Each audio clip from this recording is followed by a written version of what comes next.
প্রতিদিনের একঘেয়েমি খাবার খেতে খেতে এক একদিন তো মনেই হয় যে একটুখানি অন্যরকম খাবার খাই।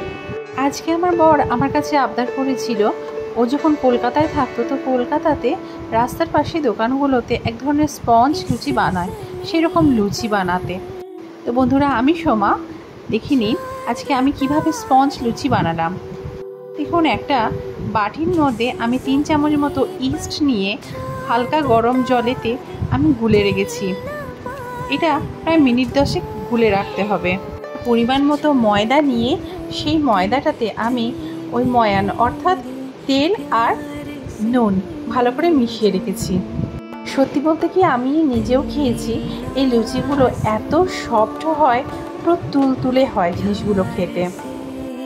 দেখুন, ভালো করে এটা আমি গুলিয়ে নিচ্ছি। ভালো করে গুলিয়ে নিয়ে ঢাকা দিয়ে রাখতে হবে। এরপর দেখুন, ময়দার মধ্যে আমি এটা ভালো করে মিশিয়ে নিচ্ছি, দিয়ে ভালো করে মেখে নেব ময়দাটা। দেখুন, ময়দার ডেলাটা এরকম চটচটে টাইপের হবে। এরপর আমি 2 ঘন্টা ঢাকা দিয়ে রেখেছিলাম। যত বেশি ঢাকা দেবেন ততই ভালো। এরপর ময়দা মাখাটাকে একপাশে সরিয়ে রেখে আমি আমার তরকারিগুলো রেডি করে ফেলছিলাম। আমি আমার মার বাপির জন্য বানিয়েছিলাম কুমড়োর তরকারি। এই কুমড়োর তরকারিটা আমি আলু না ব্যবহার করে কুমড়ো আর তার সাথে পেঁপে টুকরো দিয়েছিলাম। তেলের মধ্যে 5 ফোড়ন, একটা শুকনো লঙ্কা আর দারচিনির টুকরো দিয়ে এই সবজিগুলো ভাজতে দিয়েছিলাম। তার উপরে দিয়ে দিলাম হলুদ গুঁড়ো। মোটামুটি ভাজা ভাজা হয়ে গেলে তারপরে দিয়ে দেব আমি আদা বাটা। আদার একটা শুকনো লঙ্কা দিয়ে বাটা ছিল, সেই মশলাটা দিয়ে দিলাম। এরপর পরিমাণ মতো নুন দিয়ে আমি এটা আবার কষাতে দেব। মোটামুটি যখন কষানো হয়ে গেছে তরকারিটা, আমি তুলে দিলাম। আমার বাপির জন্য সুগার আছে, আর তারপরে আমার মায়ের জন্য সামান্য মিষ্টি দিয়ে তুলে নিলাম। এরপর আমাদের জন্য বানিয়েছিলাম স্পেশাল স্পাইসি কিমার তরকারি। একটু গরম তেলের মধ্যে পেঁয়াজ কুচি, রসুনকে থেঁতো করে দিয়েছিলাম, আর দিয়েছিলাম সাথে টমেটোর কুচি। এরপর দিয়ে দিলাম নুন, সামান্য নুন দিয়ে দিলাম ভাজার জন্য, যাতে ভালো করে টমেটোটা গলে গলে যায়। আর তার সাথে দিয়ে দিয়েছিলাম অবশ্যই একটা দারচিনির কুচি। এরপর যখন মোটামুটি ভাজা হয়ে যাবে তখন আমি দিয়ে দেব ওই কিমা আর চৌকো চৌকো করে আলু কাটা একসাথে দিয়ে দিলাম ভাজার জন্য।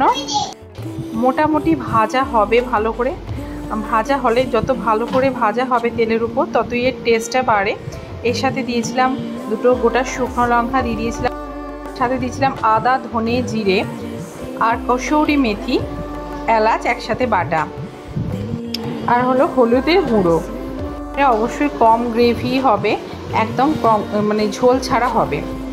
এরপরে মোটামুটি 2 ঘন্টা পর দেখুন কেমন সুন্দর ময়দার ডোটা হয়ে গেছে। তো ময়দার ডোগুলো আমার বর সুন্দর সুন্দর করে লেচি করে দিচ্ছি কাজের সুবিধের জন্য, আর সাথে আমাদের দিদিও একটু আমাকে হেল্প করছে। লুচিগুলো একটু পাতলা পাতলা আর হবে ছোট ছোট, তবে সুন্দর সুন্দর এরকম গোল গোল ফুলবে। আর খেতেও সত্যি কথা বলছি খুব সুন্দর, অসাধারণ খেতে হয়, খুব সফট হয়। মানে আপনারা একবার খেলে বাড়িতে অবশ্যই ট্রাই করে দেখবেন, দারুণ খেতে। তোরা আজকে রেসিপি কেমন লাগলো অবশ্যই আমাকে কমেন্ট করে জানাবেন। ভালো থাকবেন সবাই, এই গরমে সকলে সুস্থ থাকুন। নমস্কার।